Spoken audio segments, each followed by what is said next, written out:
We have with us Andy Jennings, who I've known for some time. He used to be a lowly activist like myself on our branch committee, and now he's group president and on the national executive committee of the union, and so somebody else who's overtaken me in the food chain. One of the many, quite frankly. But I'm not there. But with no further ado, please, nice warm welcome for PCS NEC member Andy Jennings. Andy.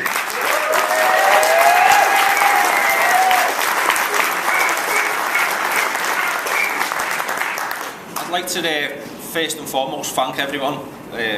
Thanks for dragging your carcass here after freezing yourselves on the picket lines, but more importantly for taking that vital step of actually manning the barricades this morning. You know what I mean? People going out there, taking it forward and actually presenting to members and non-members actually the role that we take forward. Now, I'd also like to thank the contributions from our sister unions and comrades from the NUT and FBU. It's always inspiring to hear that people stand alongside us, even if they're not on the picket lines with us at present. I hope, and I'm sure comrades hope, that we'll be able to combine our efforts going forward. Because what was touched upon in previous contributions cuts to the core of what this is about. This isn't about a pay dispute, you know what I mean? It isn't about just terms and conditions now. It's actually about the dismantling by an ideologically driven government of our way of life. And this is the battleground we're fighting on now. But this is that battleground is ongoing throughout this Parliament, because it's driven by people who are using the opportunity of a crash to rob the collective bargaining agenda of over 100 years of people as workers. The stuff that they're taking from us now was never given to us on a silver plate. Nothing has been given to us. We have fought for it inch by inch, and people in health and safety law that they're trying to prioritise and smash up was built on the back of people dying. You know what I mean? The terms and conditions and the pay we got is because as workers we were living in squalor, and we sometimes have a disconnect, and especially in the civil service we have a disconnect because of our office jobs, of the battles that have gone before us in order to secure those terms and conditions. But I think we shouldn't lose sight of that. When they come along and they try and seize it from us, is they seize it because the opportunists from a ruling class and the facing down people have dared to stand up against them. Now, where this leaves us now is hopefully, and I hope the action that we take today builds in solidarity, and we've had it expressed, but also raises the belief and raises the confidence in our sister unions and other parts of the TUC to stand alongside us going forward. Because I think this is what it's about. It's about building momentum, it's about gearing it up, and it's about bringing other activists and other unions involved to fight alongside us. Because in every single part of our union, whether we could all go through the respective groups, you're all being picked off and you're all being targeted on different things. But the common theme is they're trying to rob us in front of us. And the common defence must be we must stand alongside each other to fight that off. Now, Ava's touched upon performance-related pay. It's something that painfully has been brought in various sectors of the civil service. And I think in any campaigning that we collectively do, we will definitely stand alongside your members as you like to fight that off. Because the money pot never increases. You know what I mean? There's no extra funding for this. It's always about dividing workers. And I think a key message coming from us now is that divisive nature must be targeted.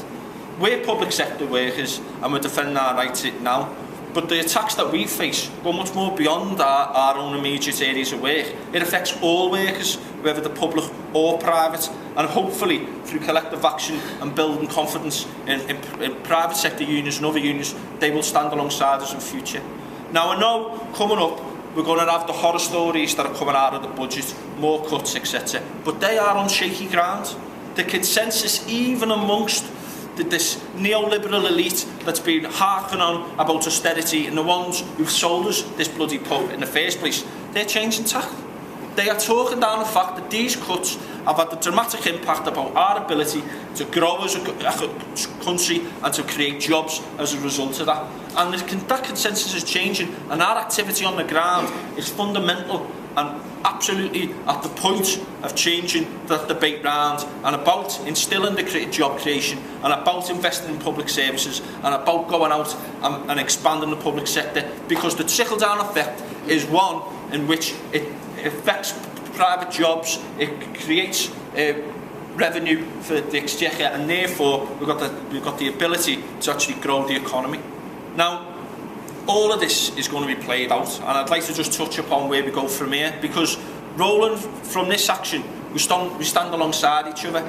But as activists and as members, there's also going to be action taken by your respective groups. Now, what that means is there's going to be a lot of activity, hopefully, going on in the next few months.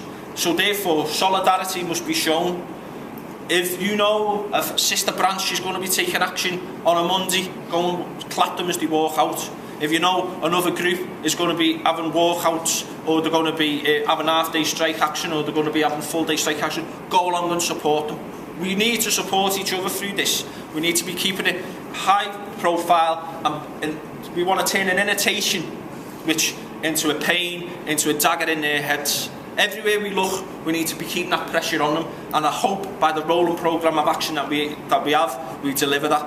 Now, whatever happens at the budget, and however the horror stories are, if we stand together, we can defeat these bastards. So hopefully, through time, we can deliver it.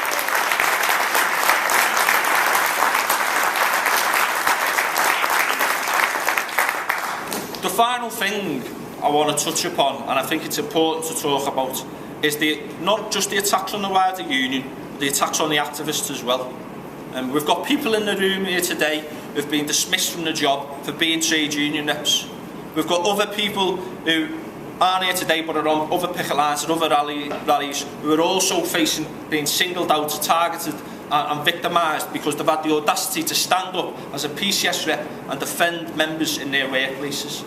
Now, it's on the board there about Kevin Smith. Kevin was a lad who's in the room today. I won't embarrass him by asking him to stand up, etc. But he was an activist in our branch who was dismissed for having the temerity to be active for his members. Now, these attacks are becoming stronger and broader, and they're affecting all of us. And we need to stand up against that, and we need to resist it. Now, the details of Kevin's case will be replicated in cases across the piece. And we need to publicise them, we need to fight it. And if that's coming along, then please let the regional committee know and let fellow activists know, and we'll get that message out there, and we offer solidarity, we offer support, and we'll fight them on each and every single case. And if we stand together, we will win. Thanks for your time.